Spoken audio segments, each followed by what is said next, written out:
നിങ്ങളുടെ favourite shows ഇനി ഒരിക്കലും മിസ്സാവില്ല. ഇപ്പോൾ C5 കാണും നിങ്ങളുടെ ഫേവറേറ്റ് ഷോസ് തികച്ചും സൗജന്യമായി. അയാളൊരു പാവ. അയാളോട് ചെയ്യുന്നത് അനീതിയാണെന്ന് നമുക്കറിയാം. പക്ഷേ അർച്ചനയുടെ സമാധാനത്തിന് ഇതല്ലാതെ വേറെ വഴിയില്ല.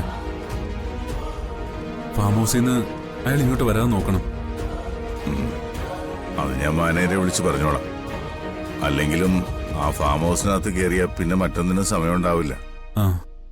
അയാൾ ഇനി ഇങ്ങോട്ട് വരാനും പോകുന്നില്ല. അച്ഛാ, ഞാനിത് അർച്ചനയോടൊന്ന് പറയട്ടെ. ചെല്ലേ.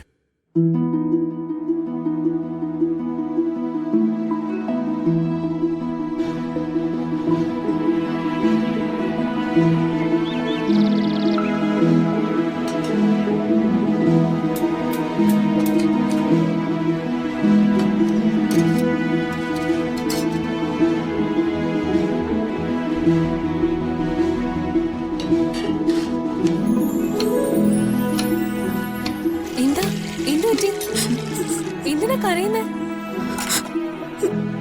കരയാതെ കാര്യം പറ. കരയാൻ മാത്രം ഇപ്പൊ എന്താ ഉണ്ടായേ? ആരെങ്കിലും നിന്നെ വഴക്ക് പറഞ്ഞു? വഴക്ക് പറഞ്ഞാണെങ്കിൽ ഞാൻ സഹിച്ചേന്. ഇതെന്നോടൊന്നും മിണ്ടിയത് പോലും ഇല്ല. ആര്? നന്ദേട്ടൻ. നന്ദേട്ടനോ? എന്താ ഉണ്ടായേ? ഞാൻ ഇങ്ങോട്ട് വരുമ്പോ നന്ദേട്ടൻ റൂമിൽ നിന്ന് വരുന്നത് കണ്ടു. എന്നിട്ട് നന്ദേട്ടനോട് സോറി പറയാന്ന് കരുതി ഞാൻ അകത്തേക്ക് ചെന്നു. എന്നെ കണ്ട് നന്ദേട്ടൻ നിന്നു. ഞാൻ അടുത്ത് ചെന്നിട്ട് നന്ദേട്ടാന്ന് വിളിച്ചു. ഞാൻ സോറി പറയാൻ തുടങ്ങുമ്പോഴേക്കും നന്ദേട്ടൻ മുഖം തിരിച്ച് ഒറ്റ പോക്ക.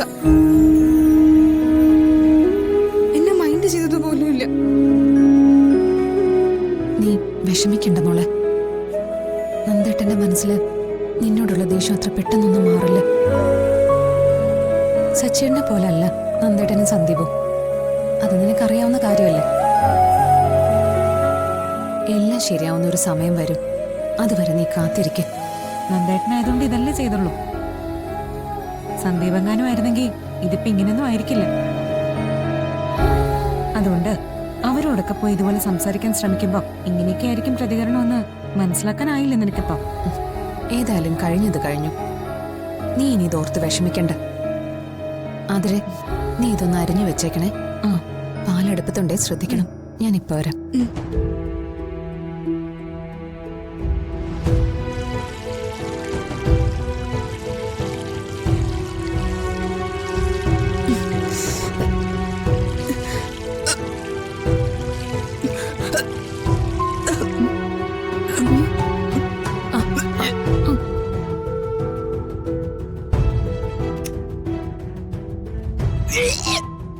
അയ്യോ മോളെ, എന്താ പറ്റി? എന്താ?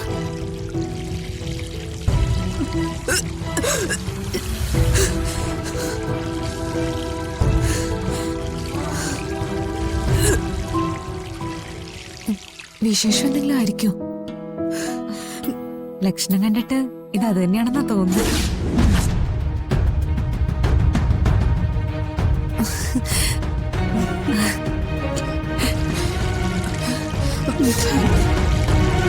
ഈശ്വര, അവനെന്നെ ചതിച്ചോ? ഡൗൺലോഡ് ചെയ്യൂ C5 ആപ്പ്. കാണൂ എല്ലാ എപ്പിസോഡുകളും സൗജന്യമായി.